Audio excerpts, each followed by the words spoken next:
Olá, bem-vindos a mais uma conversa com o especialista. Estamos hoje aqui com Alexandre Ortiz, que é preparador físico, sócio-diretor do Instituto Fortes e da Clínica Fortes, professor de educação física, mestre em ciências do movimento pela Universidade Federal do Rio Grande do Sul, especialista em fisiologia do exercício, docente de graduação e pós-graduação em diversas instituições e com certificação internacional em estabilização neuromuscular dinâmica, ou DNS. Então, primeiramente, Alexandre, bem-vindo. E a ideia com você é estar discutindo um pouco a respeito do treino de core. Ah, bom, prazer, muito obrigado pelo convite, doutor João. É muito bom estar aqui, né? A gente conversar assim, com diversas especialidades, né? E passar o que a gente tem de conhecimento nessa área para melhorar, então, desde do tratamento até o treinamento, né? Vamos lá. Então, para começar, o que é o core? Então, o core basicamente o nome core quer dizer centro, né? Então, é a região central do corpo. É aquela região que conecta a parte superior da parte inferior do corpo, né? Então, basicamente, o centro do corpo, ali, a região abdominal, multifídeos, região lombar, região do quadril, todos eles se conectam no outro e fazem essa conexão de força, inclusive, entre o membro inferior e o membro superior. Ótimo.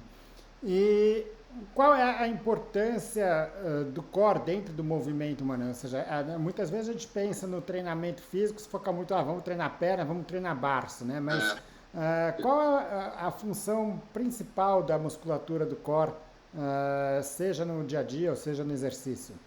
Tá? Então, o core, basicamente, ele é um estabilizador. Ele é o cara que estabiliza principalmente a coluna. Tá?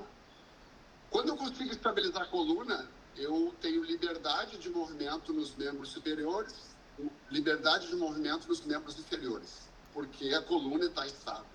Se a coluna não está muito bem estável para um movimento, eu vou ter que fazer uma compensação, né? Então, algum músculo vai ter que ficar mais ativo, né, ou hiperativo, para compensar a falta de estabilidade em determinada região do corpo. Tá? Então, o core, ele é de extrema importância para a estabilidade, mas ele também ajuda nos movimentos de aceleração, nos movimentos de frenagem, né, nos movimentos de força. Quando eu pego uma carga na mão, e não precisa ser uma carga muito elevada. Eu posso pegar uma comprinha do supermercado e estou carregando só de um lado. Então, se tocar no abdômen do lado oposto, ele vai estar lá ativo, sustentando a coluna para ela não rodar para o lado. Né? Então, o core está o tempo inteiro sendo estimulado para eu conseguir fazer essa estabilidade e força para o corpo. Ótimo, a gente poderia até, a gente usa muito uma referência aqui do guindaste, né? Então teria o carro do guindaste e tem o braço do guindaste, que do corte seria o carro ali embaixo, que é o que vai dar, se o carro tiver com freio solto, o braço não vai funcionar, né? Funcionar. Legal. Bom, quando a Exatamente. gente vai pensar então o core é uma musculatura que basicamente tem uma função estabilizatória, como você disse, né? E essa estabilização ela vai ser dada por elementos passivos, né, estáticos, que seriam as vértebras, os discos intervertebrais, os ligamentos que unem as vértebras, né, até a caixa torácica. Aí tem uma estabilização dinâmica que é feita pela musculatura e tem a questão do controle tanto dessa musculatura que é feita pelos nervos, né? Então, são os três sistemas que a gente vai ter que pensar, né? Exatamente. Então, eu queria entrar um pouco em cada um deles com você. Primeiramente, nos estabilizadores passivos, né? Então, a gente pode ter, vamos dizer, desde problemas discais, por exemplo, até problemas de artrose, desgaste, que vão levar a uma maior ou a uma maior frouxidão, que daria uma instabilidade, ou a uma restrição, né? Quando estão muito tensas as estruturas e ela acaba limitando o movimento, né?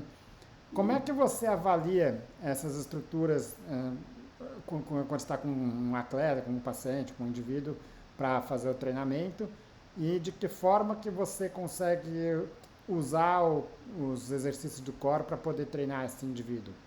Tá.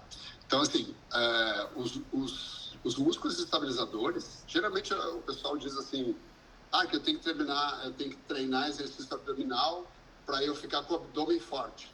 Não, o músculo abdominal, ele fica forte só segurando um peso na mão, já fica forte. Então, não é só um exercício abdominal, né?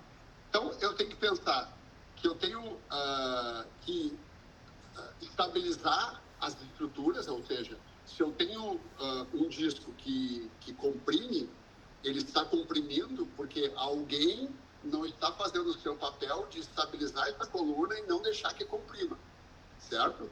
Se eu tenho um tendão que está espesso, é porque talvez o músculo esteja contraído, está tensionando esse tendão e esse tendão puxando a articulação.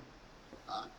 Mas por que isso está acontecendo? Então, eu sempre tenho que ver quem está causando aquele problema na articulação. A articulação sozinha, ela não gasta. Né? Tipo assim, quando alguém chega na clínica e diz assim, eu tenho meu joelho direito está gasto. Eu digo assim, e o esquerdo? O esquerdo está bom. Tá, mas o que aconteceu nesse meio tempo se tu nasceu com os dois no mesmo dia? Sim. Então, se os dois nasceram no mesmo dia e gastou só um, quer dizer, tem alguém aí que não fez o seu papel, né? Então, esses músculos estabilizadores, eles têm que ter capacidade de estabilizar todas as articulações e dentro do DNS a gente usa o centramento articular. Então, imagina, vamos pegar aqui um movimento do ombro, por exemplo, né? Então, o braço faz esse movimento para todos os planos, né? Então, eu tenho uma articulação centrada que sustenta esse osso e esses músculos, tá? E os tendões trabalhando em conjunto. Agora, quando eu tenho um excesso de atividade no músculo, esse músculo vai puxar essa cápsula. E aí, possivelmente, quando eu vá fazer esse movimento, eu vou pinçar o tendão, né? Então, eu pinço e aí eu estou causando, na verdade, um descentramento articular. Ele está saindo do centro da articulação e indo para uma região que está tensionando mais. Então, eu tenho que ter um centramento, na verdade, a sinergia muscular, né? Eu tenho que ter os músculos anteriores, os posteriores, os estabilizadores, eles têm que ficar trabalhando em conjunto o tempo inteiro, né?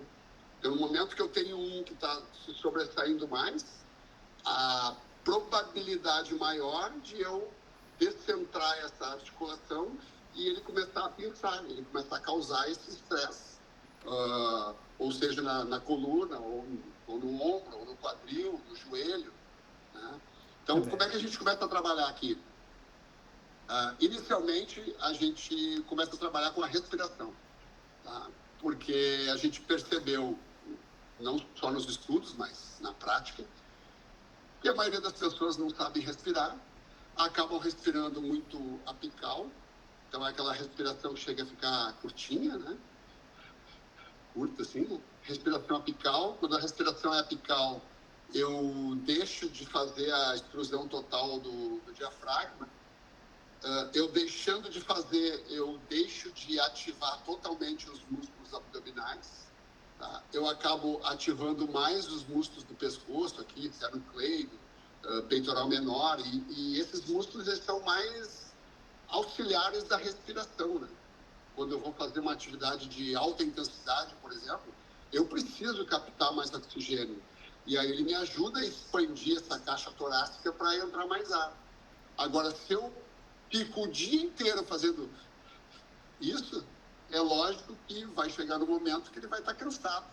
O músculo já está cansado, ele fez isso o dia inteiro, né? E aí a pessoa vai querer fazer uma atividade de alta intensidade, um crossfit, uma corrida, uma bike, e aí começa a ficar ofegante e aí começa a perder a capacidade de aumentar essa caixa torácica para captar oxigênio. E aí ele começa a fazer as compensações, né? O ombro começa a subir aqui, o pescoço começa a doer. Tá? Por isso que às vezes muitas pessoas, ao final do dia, estão com dor no pescoço, dor aqui em cima dos ombros, porque fizeram uma respiração errada o dia inteiro. Além do que, quando a gente inspira, o diafragma, que é uma cúpula, né? ela desce em direção às vísceras. Tá? Então, na verdade, a inspiração ela ocorre porque o diafragma, quando desce, puxa a pleura, puxa os pulmões por diferença de pressão no ar dentro e começa a empurrar tudo para baixo. Quando começa a empurrar as vísceras, o assoalho pélvico entra em ação, porque ele não quer receber essa carga que está descendo. Então, esse assoalho pélvico aqui sustenta tudo. E aí, eu tenho um espaço para se expandir, que são aqueles músculos abdominais que estão no meio do corpo, e é onde eu não tenho osso, né? Porque o quadril está daqui para baixo, né? O osso do quadril, e aqui o gradil costal. Então, entre o gradil costal e o quadril, eu tenho um espaçozinho, né? E nesse espaço, as vísceras vão tentar se expandir por ali. Então, em toda a região. Então, o que acontece? Os músculos abdominais, eles simplesmente fazem uma ação excêntrica de sustentar toda essa pressão intraabdominal que está aumentando, né? Sustentando até ocorrer a expiração. Aí, quando expira, ele relaxa. E aí, quando ele relaxa, ocorre tudo ao contrário, né? O assoalho pélvico também relaxa, as vísceras têm mais espaço para ser ocupado, e aí o diafragma começa a subir e empurra o ar para fora. Isso é da fisiologia, né? Da respiração. E isso deveria ser normal para todas as pessoas. Só que a pessoa que respira, como a gente falou, de forma apical, ela nem permite que o músculo abdominal faça a sua contração ideal. Né? Então, quando a pessoa faz essa inspiração apical, na verdade, o ar não está descendo, né? Eu não estou empurrando as vísceras para baixo, então eu não faço contração abdominal. Eu estou empurrando ele para cima. Legal. E é interessante você falar isso porque tem muitas pessoas que associam, né, essa questão de respiração durante o exercício a uma questão mais filosófica, aquela questão do yoga, de meditação, de coisa assim. Mas na verdade a musculatura respiratória ela tem uma função mecânica mesmo sobre a coluna, né? Inclusive, acho que é uma boa referência para isso é quando você pega um levantador de peso, alguém que está fazendo, claro, não peso leve, mas está levantando uma carga máxima, você não consegue respirar enquanto você prende a respiração, né? Ele faz uma apneia, né? Exato, exato. E um dos objetivos quando você faz isso é justamente esse mecanismo que você explicou, que é que busca aumentar a pressão abdominal, né? Exato. Só que quando a gente aumenta a pressão abdominal, que as pessoas têm na ideia de colocar para dentro, né? E na verdade ela é para fora, né? Eu estou aumentando a capacidade de sustentar uma carga. Exato. Porque se pensar inclusive na questão mecânica, né? O único osso que tem contato da parte superior com a parte inferior é a coluna, né? Então eu só tenho uma coluna ali que fica sustentando a parte superior. Se eu coloco uma barra acima da cabeça, pô, quem é que segura tudo isso aqui? Então eu vou ter músculos que vão ter que expandir para sustentar o que está para cima. Né? E aí você está falando do assoalho pélvico, do diafragma, da musculatura abdominal, e a musculatura abdominal não é que ela vai estabilizar a coluna, ela vai justamente aumentar a tensão no abdômen para poder essa pressão abdominal estabilizar a coluna, né? E aí que a gente vê, às vezes, em esportes, a gente tem visto muito no CrossFit, mulheres perdendo xixi ao fazer o exercício, principalmente exercício com muita carga, fazendo agachamento, né, em direção ao solo. Não é normal. Elas acham que é normal, mas não é normal tu perder xixi. O que está acontecendo é que tu tem uma fraqueza da musculatura pélvica, né, do assoalho pélvico, que não está sustentando essas vísceras que estão descendo, empurrando, e acaba empurrando e acaba saindo xixi. Mas, na verdade, é um músculo que está fraco. Então, possivelmente, quando se testa essa pessoa, ela não faz uma respiração adequada. E aí, então, ela não tem uma ativação boa durante o dia. Ou seja, muitas vezes as pessoas pensam que treinar a musculatura é somente no exercício. Mas não, no dia a dia eu estou treinando também, né? Sem dúvidas. Eu posso sentar e levantar e eu estou treinando essa musculatura de frear a musculatura, agora acelerar a musculatura. Eu vou subir uma escada, vou fazer a mesma coisa. Né? Então, o dia inteiro eu estou treinando. Ótimo. Bom, e quantas pessoas pensam de modo geral em treinamento de core? A primeira coisa que vem na cabeça da maior parte das pessoas é exercícios abdominais e as pranchas, né, para musculatura posterior. Então, abdominais para trabalhar a musculatura do abdômen e as pranchas para trabalhar a musculatura dorsal. Como se Isso. isso aí fosse dar estabilidade na coluna, né? Mas a gente sabe que no fundo, para No você fundo, ter um bom controle, precisa de mais do que isso, né? E muito mais. talvez até tenha um papel esses exercícios, quer dizer, acho que não estou falando que eles não devam ser realizados, mas isso não é o suficiente para se treinar o core. Até eu costumo conversar com as pessoas que vêm na clínica, às vezes com dor, né? E a gente faz uma estatística de número de pessoas que chegam para tratamento e da onde essas pessoas estão vindo. Tá? Então, 40% das pessoas que chegam aqui, elas são sedentárias. Então, tudo bem, a pessoa sedentária, ela passa muito tempo sentada, o dia inteiro lá trabalhando e tal, não faz nenhum tipo de atividade, logo vai ter dor em algum momento da vida. Mas a segunda categoria que chega aqui com dor e com dificuldade de conseguir estabilizar durante os exercícios é quem faz musculação. Então a gente ficou, pô, mas como assim, cara? Então as pessoas não estão treinando direito? Não estão treinando direito. Inclusive, o exercício abdominal mais tradicional, que é esse aqui, é um que quase ninguém sabe ativar o músculo abdominal. Ele faz um exercício muito mais de força do pescoço do que propriamente do músculo abdominal.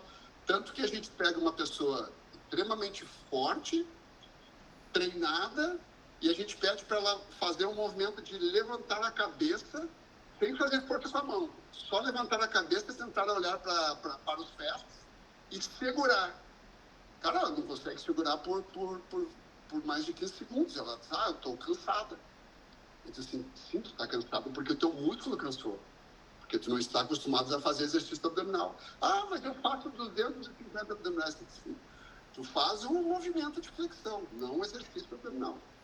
E aí a gente começa a trabalhar realmente a força do músculo abdominal. Quando eu coloco uma pessoa deitada no chão, por exemplo, que a gente chama de posição de 4 meses, né, que é a posição de 4 meses do bebê. Que na verdade não é pela questão só da posição do bebê, mas eu quero testar a pessoa, mas evitar que a cabeça, ou a coluna, ou os pés estejam envolvidas no movimento. Então eu coloco deitado no chão e senhora, tu não, né, a tua cabeça está deitada, está escorada, tua coluna está deitadinha no chão, então não tem nada que possa interferir para tu fazer força no abdômen, certo? Eu sou certo. Então tá, então vamos fazer um exercício agora só de força do abdômen. Só vai inspirar e vai empurrar os meus dedos para fora. E a pessoa não consegue. Tá? E aí diz assim, não, mas tu não consegue manter? Não, ela consegue empurrar o dedo, mas não consegue manter. Porque o músculo abdominal, fazendo essa força essa força isométrica, que é uma força isométrica, né, porque está sustentando, ele não consegue manter na posição. Ele cansa. E aí a gente faz uma outra postura, que é levantando as pernas, porque quando levanta as pernas, o abdômen por si só já contrai. Porque o sistema nervoso não quer deixar a perna cair, então ele ajuda já nos flexores ali para manter a perna em flexão. Nesse movimento, a pessoa já deu uma ativada, só que não consegue sustentar por muito tempo. Então ela fica pouco tempo na posição e já, cansei. E quando ela cansa, qual é o primeiro local que a gente percebe que existe uma compensação? Vem tudo pro pescoço. Então a pessoa está aqui parada, daqui a pouco começa a fazer assim. E aí tu começa a se contrair toda. Aí tu, relaxa, pode baixar as perninhas, descansa, respira, tá, e vamos começar de novo. E aí a gente tem que fazer passo a passo. Parece meio bobo, né? Mas tu começa a fazer exercícios que seriam muito básicos para uma pessoa preparada fisicamente. E, no entanto, elas não estão, então, preparadas fisicamente. Elas estão fazendo exercícios à vontade. Não, Mas não. não é incomum a gente pegar atletas, às vezes atletas que fazem atividade física quase que diária e que Uhum. tem um abdômen fraco, né? Quer dizer, que tem um abdômen que de Sim, fato também. não responde, aí obviamente que com uma carga, com uma demanda alta, isso vai gerar lesão, né? Agora, Isso. digamos que a gente tem uma pessoa forte, uma pessoa que se avaliou, a musculatura abdominal está boa, avaliou a musculatura dorsal está boa, a musculatura pélvica está bem, tudo isso. Agora, existe um outro fator que está envolvido também no treinamento de core, que é o controle neuromuscular, ou seja, como que essa musculatura é usada, né? Então, o que é exatamente esse controle neuromuscular? Qual a importância dele quando você pensa no core? Tá, então a gente tem vamos falar assim, a gente tem os músculos tônicos, que eles podem se tornar sobrecarregados, e os músculos fásicos, que são mais estabilizadores, né? Quando eu não consigo estabilizar muito bem, eu sobrecarrego outra musculatura, tá? Então, vamos dar um exemplo assim. A gente estava com um atleta aqui de corrida, de alto rendimento, e ele, cada semana, assim, acho que era uma vez por semana, pelo volume de treino que ele tinha, ele vinha com a dor numa região lombar, sempre do mesmo lado. Era sempre do mesmo lado. Aí eu e o fisioterapeuta conversando, ele disse, cara, ele não está conseguindo estabilizar essa região e possivelmente durante o movimento de corrida, o lado que ele não consegue estabilizar, a pelve dele deve mover diferente de um lado e do outro. Aí eu entrei em contato com o técnico dele e, cara, me consegue um vídeo em slow motion, um vídeo lateralmente, ele correndo na pista, pode ser? Que eu quero observar ele correndo, eu quero ver se tem diferença entre o lado direito e o lado esquerdo. Tá? E aí a gente viu, dava muita diferença. Só que ele não percebia. Né? E aí a gente mostrou o vídeo para ele e disse, então, olha só o que está acontecendo. Na tua perna direita, logo que tu toca no chão e que tu vai jogar a perna para trás, tu puxa ela. Na perna esquerda, é o oposto. Tu toca e tu continua jogando ela para trás até fazer todo o movimento de extensão. Só depois que tu puxa. Por que uma tu puxa antes e a outra tu vai até o final?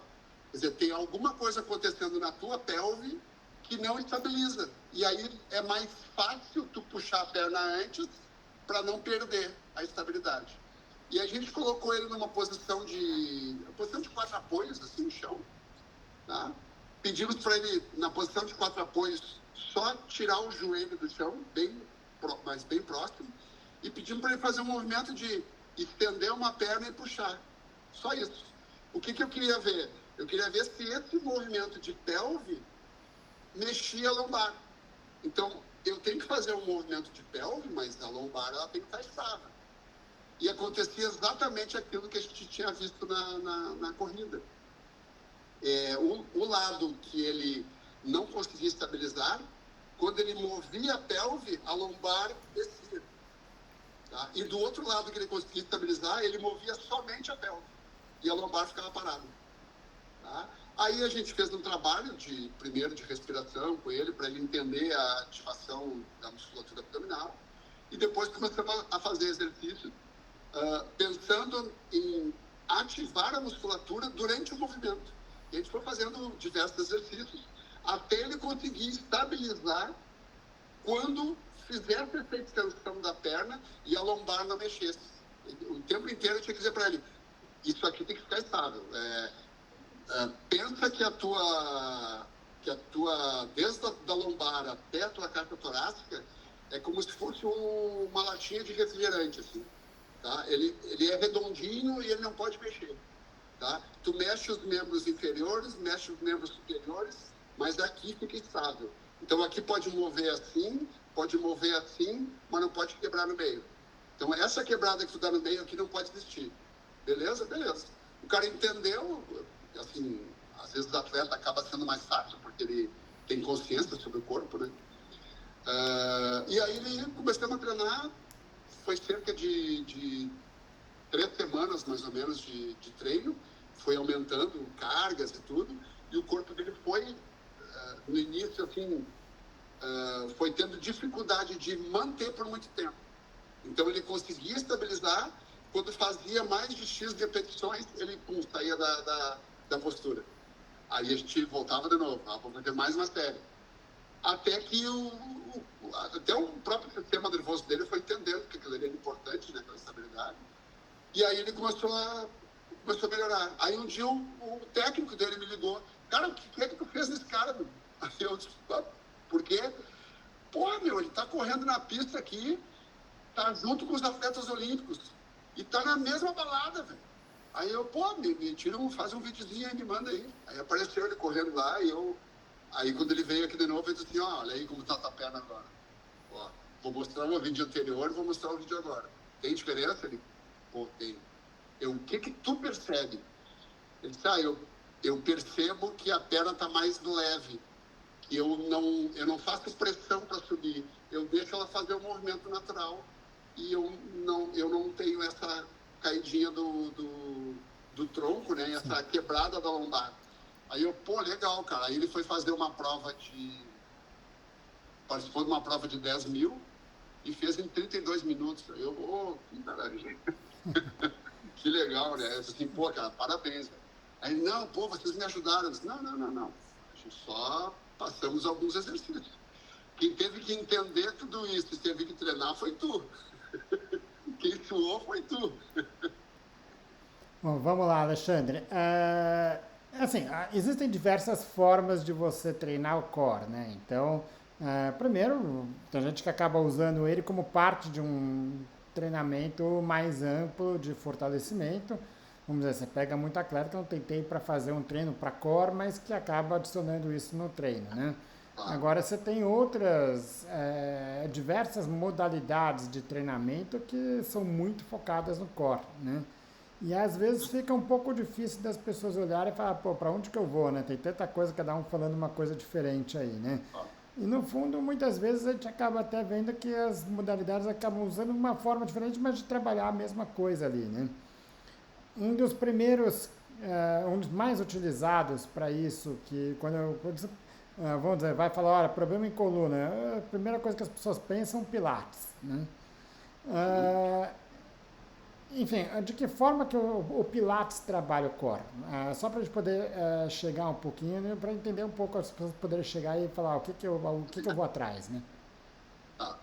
Hoje o Pilates ele mudou um pouco, né? Então ele tem o Pilates clássico, o Pilates contemporâneo e tal. Então tem diversas escolas de Pilates hoje, né? Mas no tradicional do próprio Pilates, existe até uma foto do Joseph Pilates em que ele está parado numa postura, ele está naquela postura assim, que a gente chama de postura de militar, né?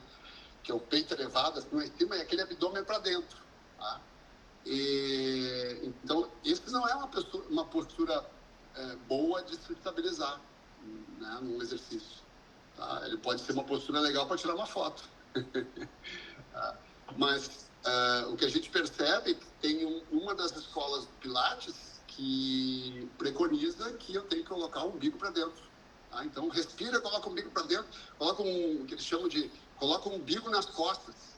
Tá? Mas se eu estou colocando o umbigo nas costas, eu estou fazendo uma pressão, empurrando o abdômen para dentro e fazendo uma pressão oposta, jogando o diafragma para cima. Então, na verdade, eu estou pedindo para as pessoas fazerem o contrário do que diz a fisiologia da respiração. Tá? Se a fisiologia manda, quando o diafragma desce, ele empurra para fora para sustentar as vísceras e os músculos, então sustentam empurrando para fora, de forma excêntrica, né? Então, qualquer coisa ao contrário disso está me mandando fazer o oposto. Então, se eu colocar o abdômen, o umbigo para dentro, eu vou empurrar esse diafragma para cima. Então, eu não vou conseguir fazer a ação legal assim, dos músculos abdominais, que é essa contração excêntrica. Tá? Você não vai conseguir estabilizar a musculatura pélvica, botar o diafragma para baixo e botar o umbigo para dentro. Quer dizer, exato. E nem o assoalho pélvico consegue contrair, né? Sim. Porque se eu boto para dentro, eu empurro para cima, o assoalho pélvico não tem pressão. E se ele não tem pressão para baixo, ele relaxa. Tá? Porque o assoalho pélvico ele só entra em ação quando eu tenho pressão empurrando ele. Né? É que nem uma borracha, né? Eu empurro a borracha está me empurrando para cima. É o movimento, a terceira lei de Newton, né? Tá? Então, se eu não tenho pressão, eu começo a perder força no assoalho pélvico. Tá? E aí eu começo a jogar tudo para cima, para o pescoço, para os ombros. Aí eu começo a ter dor no ombro, tá? Fazendo um exercício super simples do Pilates, tendo dor no ombro. Mas porque eu pedi para a pessoa colocar o umbigo para dentro. Então, essa ideia de colocar o umbigo para dentro está errada. Primeiro, pela fisiologia e segundo, pelos estudos de estabilidade do corpo. Ótimo. Bom, acho que é importante entender isso, mas enfim, existe uma série de exercícios que no fundo são focados no core. Acho que talvez que eu consiga adaptar ele. Tem até uma técnica de colocar o umbigo para dentro, assim, colocar todo o abdômen para dentro, fazer aquela sucção e tal, né? Mas isso é uma parte de um treino, né? Não é treino de exercício. Aquilo é uma... Se for pensar assim, eu fiquei uma pessoa muito tensa e está com os músculos de diafragma tensos demais, ele não consegue fazer bem o movimento. Talvez, fazendo essa técnica, ele vai dar uma mobilidade para aquela musculatura que está ali tensa e talvez ele consiga, assim, mobilizar melhor a musculatura. Porém, somente para aquilo. Entrei em exercício, vou botar para fora para sustentar a carga. Mas essa é uma característica do Pilates, essa postura de colocar o abdômen para dentro. Você pode dizer que é uma característica do Pilates. Como eu dou curso, sempre tem gente do Pilates fazendo curso e tal. E algumas pessoas já me disseram que não, essa é outra escola. Eu fiz o curso de outra escola, eles mandam colocar para fora, fazer a inspiração. Bom, legal. Então, parece que tem mudado. Tá? Mas ainda tem bastante gente pedindo para colocar o umbigo para dentro durante exercício, por exemplo, durante um treino. Ótimo. Mas como tu havia falado sobre o levantador olímpico, por exemplo, né, que levanta muita carga, né, e ele faz a apneia.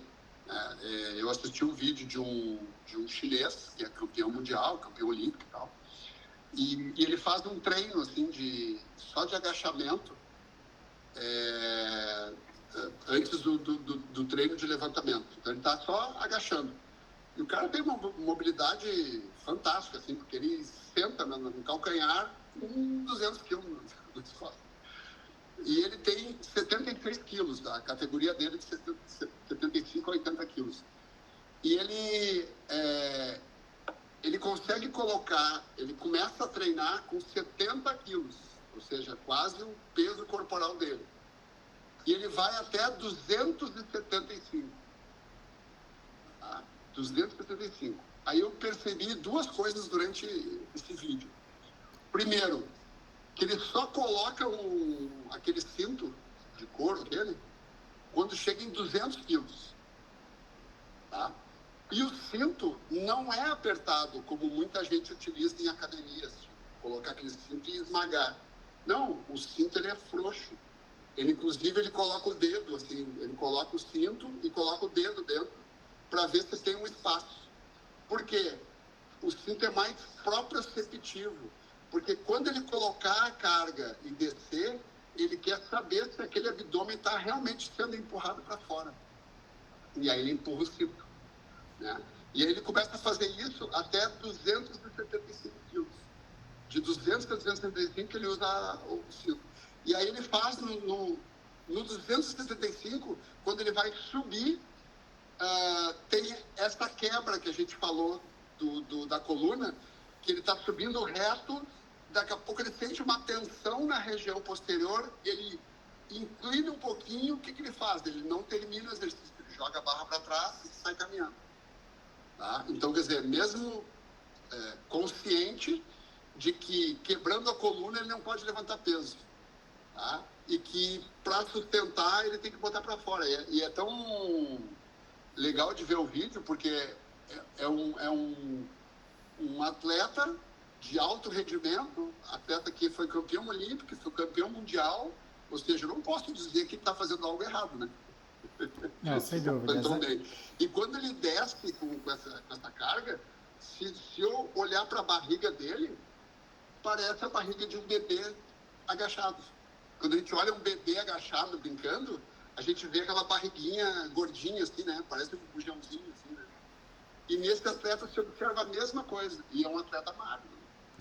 Legal. E é interessante você falar isso, até eu lembro uma discussão com também um dos principais treinadores aí de LPO aqui no país.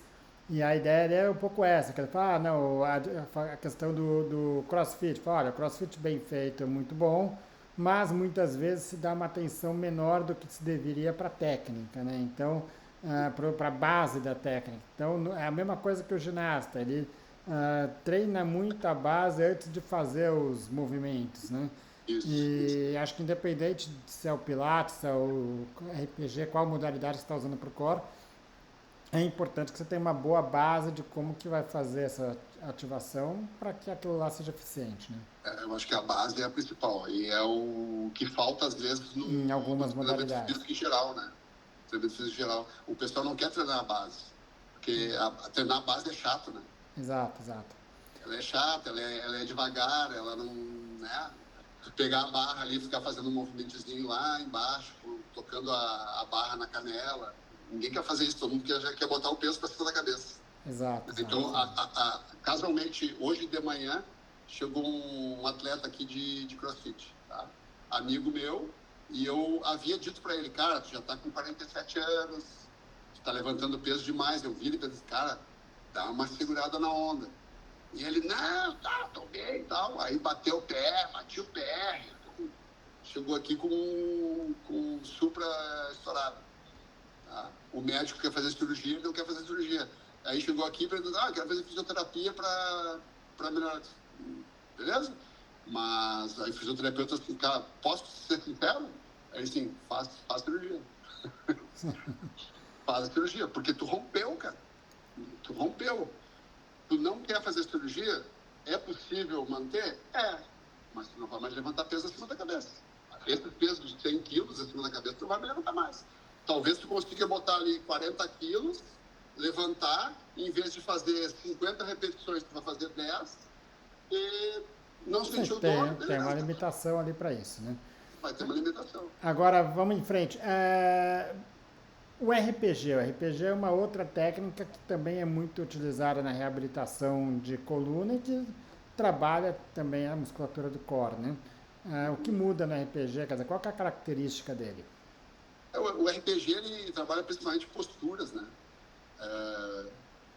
Tentando colocar a pessoa, tirar a pessoa das posturas erradas, tipo a pessoa fica às vezes sentada há muito tempo e fica com a coluna curvada. Aí ela quer tentar trazer a pessoa para uma postura que seria mais ideal, assim, né? De ela conseguir trabalhar e não sentir dor na coluna enquanto trabalha, tá? Só que o que eu vejo no RPG, às vezes, como várias técnicas, né? É às vezes querer utilizar um excesso da postura, né? Eu quero exigir demais que a pessoa entre numa postura que o corpo dela não está aceitando. Tem momentos que a postura, invariavelmente, a postura vai trocar de lado ou rodar ou inclinar, e eu, mesmo inconsciente, eu não consigo estabilizar. Eu tenho uma aluna aqui que ela trabalha 10 horas sentada na frente do computador, ela usa 2 telas e ela me disse que o local de trabalho dela, ela não tem como virar assim, ela faz isso. Ela faz isso com a cabeça. Então ela fica, imagina, 10 horas fazendo isso com a cabeça. Esse lado da musculatura é extremamente tensa. E esse lado aqui está sempre relaxado. Tá? Todo exercício que a gente faz que tem a rotação para esse lado, para ela é mais difícil. Vai fazer para isso aqui, ela não sente nada. Tá? Então eu tenho que começar a trabalhar as posturas, tentando diminuir a tensão nessa região, aliviar essa região, e colocar um pouco de força nessa região para estabilizar o corpo. Então, às vezes é difícil de conseguir pensar num exercício que vai melhorar a estabilidade da pessoa se o tempo que ela permanece numa postura é muito superior à quantidade de exercício que tu vai fazer. É uma forma de você tentar compensar e trabalhar isso, mas tem uma limitação, que aí também é uma limitação que outras modalidades também vão ter, né? Quer dizer, você combater essas posturas erradas do dia a dia com 20 minutos de exercício por dia também não é tão simples assim, né? Tem que mudar a causa um Eu pouco. sempre peço para a pessoa fazer um cálculo matemático, né? Eu digo assim, calcula quantas horas tu treina por semana. Aí ela anota. Eu digo assim, agora calcula quantas horas tu ficou sentada por dia. E quando eu falo sentada, é no trabalho, quando come, quando senta para dirigir, todo o tempo. Aí ela calcula, dá 12, 14 horas no dia. Eu disse, cara, como é que 2 horas por semana vai resolver essas 60, 70 horas semanais ou mais, às vezes, né? Não tem, isso aqui esse cálculo aqui não tem como fazer. Então, a gente tenta educar a pessoa para ela conseguir realizar algumas tarefas no dia. Então, durante o trabalho, tu tenta a cada 1 hora, 2 horas, levantar, fazer alguns exercícios, se movimentar, e aí volta para a cadeira. Mas pelo menos isso aqui já dá uma mudança. E muitas vezes eu gravei alguns vídeos fechados no YouTube e eu mando esses vídeos para eles fazerem no trabalho, entendeu? Para tentar Compensar, minimizar o dano, né? Vamos dizer assim. Minimizar o dano, exatamente. Vamos lá, uma outra modalidade que, vamos dizer, às vezes é muito ligado a essa questão filosófica, mas que tem uma função de treinamento e muito focado também na musculatura do core, é o yoga, né? E aí, o que você tem para me dizer? Tá, eu até já fiz aula de yoga. Na verdade, eu gosto de fazer várias modalidades exatamente para poder experimentar e para poder também, quando alguém me perguntar, eu poder dizer, eu fiz e eu posso dizer que se eu gostei ou não gostei, por que eu gostei ou não gostei. Eu já fiz yoga com 3 professores diferentes e todos foram bem diferentes, né? Um que eu gostei é um professor lá, amigo meu lá de Vitória. Como ele fez todos os cursos do DNS, ele acaba usando alguns conceitos do DNS na hora da parte de respiração. Mas eu fiz uma vez uma yoga com um professor que era... Toda a técnica era baseada nos preceitos iniciais da yoga, né? Até os nomes, rata e não sei o que ele usava, para cada postura. Eu achava legal fazer as posturas, porque são posturas difíceis de estabilizar, posturas muito estáticas, assim. Mas na questão da respiração, algumas coisas eu achava legal, porque era a questão, vamos aquecer. Aí começava uma respiração acelerada, né? Aí uma hora só um nariz, outra hora só outro nariz, outra hora só a boca. Então, é um conceito diferente, tá? E em nenhum momento ele entrava na questão de estabilidade do corpo pela respiração. Não, isso não é esse conceito, isso não existe, tá? Eu gosto da yoga pela questão de... Mas a yoga, ela fala muito dessa parte da respiração também. Quer dizer, um dos preceitos é você ter as posturas, você tem a parte respiratória, é um outro item, muitas vezes com treinamentos específicos para isso. Você quer dizer que ele trabalha a respiração, mas talvez com outro objetivo, não com esse objetivo funcional, usam, por exemplo, vamos dizer assim. Para aquecer, tá? Eles usam como objetivo, um dos objetivos. Tem um para se concentrar, então tu vai fazer uma respiração mais profunda para tentar esvaziar a mente. Tá? Então tem vários tipos de respiração utilizados ali, todos eles com um tipo de objetivo, tá? Mas nenhum deles está voltado para a questão da hora do treino, da hora do exercício, por exemplo, né? Então, vão usar algumas posturas do exercício. Aí o cara até pode dizer, agora faz uma inspiração, faz uma respiração e tal, mas não tem esse conceito que a gente estava falando antes sobre a respiração ajudar na estabilização. Não, são técnicas milenares que foram aprendidas, né? E que são utilizadas até hoje. E eu acho muito legal, acho legal a questão de conseguir parar, às vezes, numa postura, se concentrar. Então, tu tem que... tu não consegue ficar fazendo exercício mexendo no celular, né? Que a gente vê em academia, né? Tu tem que fazer exercício pensando no exercício. Então, tu tá concentrado naquilo ali. Então, eu acho isso bacana, assim. Ótimo. E por fim, deixei por fim até porque é uma área que eu sei que você tem um apreço especial e trabalha muito com isso, que é o DNS, né? DNS seria a estabilização neuromuscular dinâmica, que no termo em inglês seria Dynamic Neuromuscular Stabilization. Isso. O que é o DNS e, assim, a gente vai ter uma discussão depois maior para falar sobre a técnica, mas o que é exatamente ele, em princípios gerais, e de que forma que ele trabalha o core? Tá, então, é um método eles chamam de treinamento, né, desenvolvido em Praga, né, na década de 70. Na verdade, até antes, um pouco, na década de 50, já teve outros professores que foram os que inventaram a Escola de Reabilitação de Praga, e que dali começou a surgir vários movimentos. Por exemplo, tem o Vladimir Janda, que trabalha com estabilidade cruzada, padrões cruzados de estabilidade também. Tem um livro, Janda Approach, que é bem conhecido. E dali surgiu o DNS. Então, o DNS, são neurologistas, né, que trabalhavam em conjunto dentro do hospital de Motul, em Praga. E nesse, que é um laboratório, né, uma escola, né, para eles é um laboratório, tinham muitas crianças com problemas neurológicos. E eles começaram a fazer associações entre as falhas neurológicas que causavam determinadas lesões, assim, com alguns adultos saudáveis que tinham aquela mesma falha. E ali eles começaram a fazer um cruzamento de informações.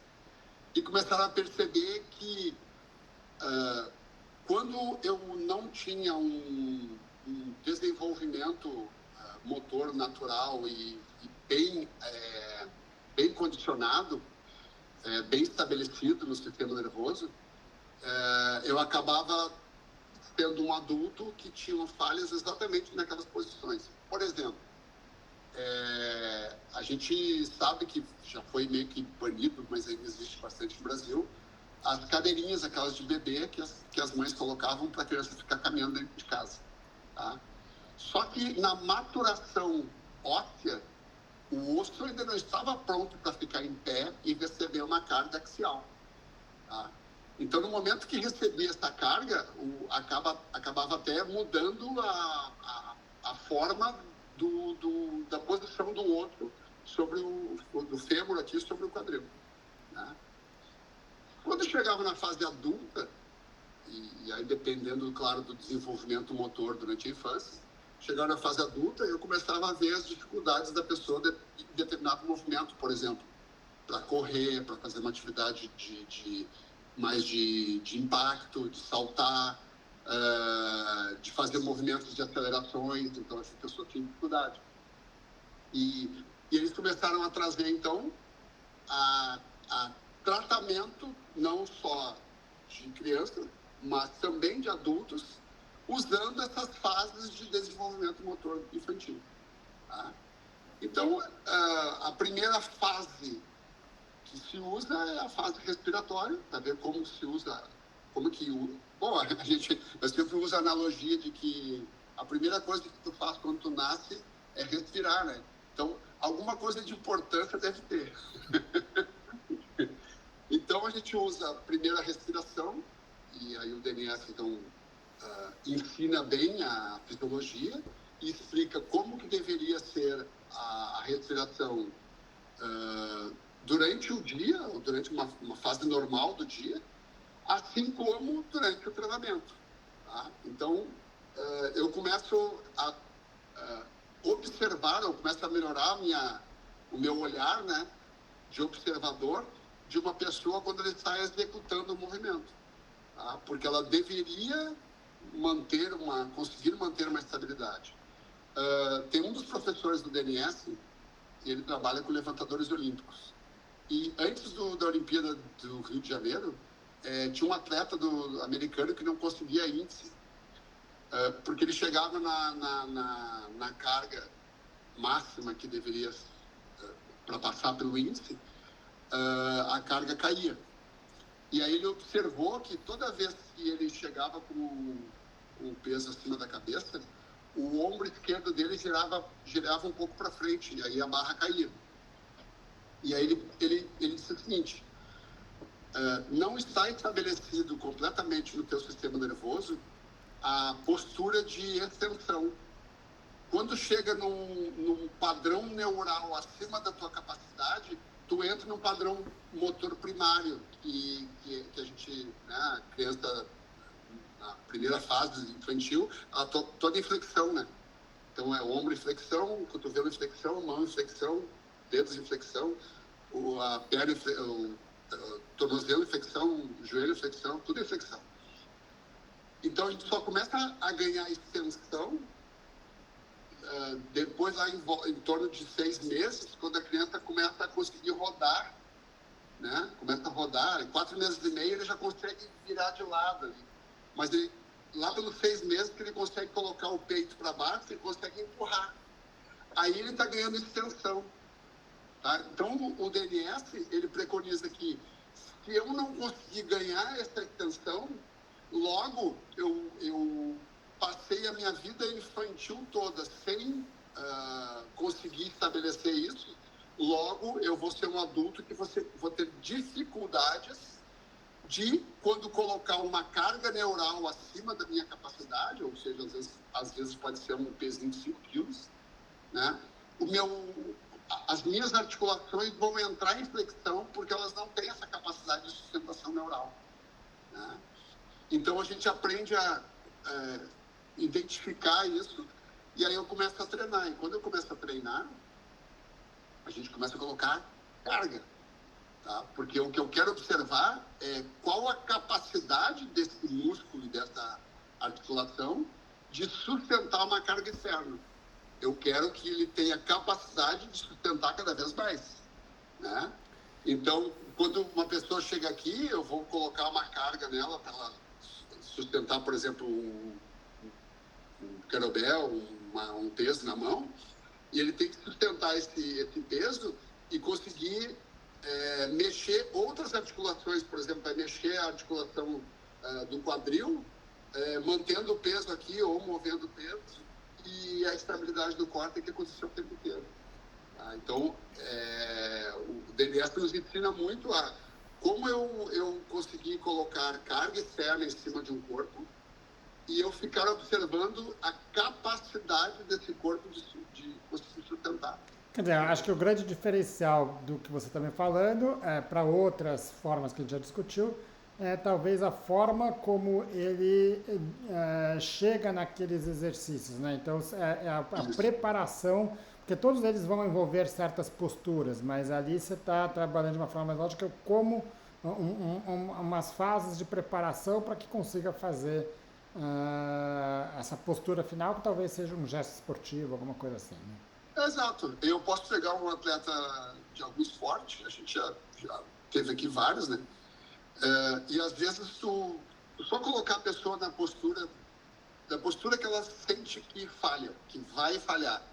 E tu testa ela, às vezes assim, rodando a pessoa, tá?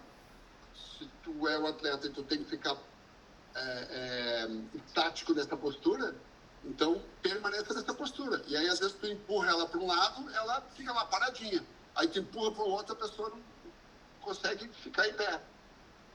Aí tu assim, olha só, para esse lado aqui, a gente percebeu que que tu não consegue estabilizar. Tua coluna começa a inclinar, tu começa a fazer uma contração. Então, porque é muito observável, né? O corpo, ele faz demonstrações de que não está estabilizando. Eu posso dar um exemplo. Eu posso pegar um kettlebell e fazer um movimento, aquele de balanço, que é o swing, né? Quando a pessoa está descalça e está fazendo um movimento swing, eu começo a olhar para o corpo dela. Ela pode me dar alguns indicativos, né? Então, se ela começa a ter um indicativo de querer agarrar o chão, assim, com os dedos do pé, é um indicativo que está faltando um pouco de estabilidade, tá? Então, é um dos indicativos que pode me dar. E isso pode acontecer também até num agachamento. Outro movimento que a pessoa está fazendo, às vezes, dá um indicativo, ela começa a cerrar a boca. Ela começa a fazer uma contração excessiva, porque o corpo está tentando buscar algum lugar do corpo para tentar contrair, né? E, às vezes, também os olhos começam a cerrar, ele começa a fazer um movimento de piscar, né? Então, a gente vê, às vezes, a pessoa fazendo força e começa a se ferrar toda. Então, na verdade, ela está tentando entrar em contração, né? E eu quero que ela faça uma extensão e não faça uma contração, né? Então, ela vai se fechando, às vezes, porque está começando a perder a capacidade de estabilizar, né? E quando tu observa uma pessoa extremamente estável fazendo, por exemplo, um movimento de swing no kettlebell, tu vê o cara levantando, às vezes, 32 quilos e fazendo um movimento, o pé quase não mexe, os ombros quase não mexem, a cabeça está aqui paradinha, o cara não faz movimento nenhum com o rosto, assim, parece que não tem peso. Né? Então, não é difícil de fazer essas observações. Claro, que é um treino também, né? Eu tenho que treinar meu olho para conseguir enxergar tudo isso. Alexandre, acho que se a gente fosse fazer um resumo disso daí, no fundo existem diversas formas de você treinar o core, então a gente citou algumas delas, existem outras aí, modalidades que também vão focar muito nesse treino de core, né? Na verdade, o meio pelo qual você vai utilizar, talvez existam vários, mas tem um objetivo final, né, que você pode chegar de vários meios. A grande questão é que muitas vezes se pensa nesse final sem se pensar no meio, né? Ou seja, preciso fazer uma postura, mas o que você precisa para chegar naquela postura? Acho que essa é a grande questão, seja no DNS, seja no yoga, seja no Pilates, seja no RPG, em qualquer outra coisa, né? E acho que é aí que os profissionais que se diferenciam dentro de cada uma dessas áreas vão estar atuando, né? Alexandre, acho que eu queria te agradecer aí pela sua disponibilidade, acho que a gente deu para entender bem não só o que é o core, que é o que a gente acaba vendo muito, mas também como que você pode trabalhar e aonde que estão as falhas, né? Porque é uma musculatura que é muito mal treinada em muitas vezes, né? É muito comum a gente ver pessoas treinando core, faço treino, e no fundo você vai ver que não é bem aquilo que ele está fazendo, né? Exato. Isso acontece muito, de fato. Então, assim, as pessoas às vezes têm que vir para a base, né? Pensar em trazer as pessoas para a base, porque a pessoa já entra, às vezes, numa academia querendo fazer um treino de alta intensidade e ela não tem, o corpo dela não tem essa constituição basal, né? A parte basal não foi constituída ainda. Então, a probabilidade de ela vir a ter uma disfunção, uma lesão, é muito maior do que a pessoa que está lá treinando há bastante tempo e tinha isso estabelecido, né? Então, é legal se os profissionais pudessem observar uma pessoa e não perguntar para a pessoa qual é o objetivo dela, e sim trazer ela para a base e fazê-la treinar a base. Não interessa se a pessoa disser para ti que é boa ou não, porque eu treino em academia, eu adoro treinar, e eu vejo, às vezes, falhas, né, dos profissionais de não saber o que fazer. A pessoa chega, estou com uma dor lombar, o que eu faço? Tira esse exercício e bota outro. Não é isso. Eu deveria trazer a pessoa para a base, poderia fazer um testezinho ali no chão, ver o que está acontecendo, tentar fazer com que essa pessoa saia melhor do que entrou. Né? E não chegar lá só substituir o exercício e achar que fez um ótimo trabalho. Não, eu tenho que pensar no todo, né? Legal. Obrigado mais uma vez e espero contar com você em outras discussões. Inclusive, vamos fazer já mais uma discussão agora sobre discutir um pouco melhor a questão do DNS, Claro. que você deu uma breve introduzida aí, mas para quem se interessou aí, acho que é um outro vídeo que vai valer a pena aí. Com certeza.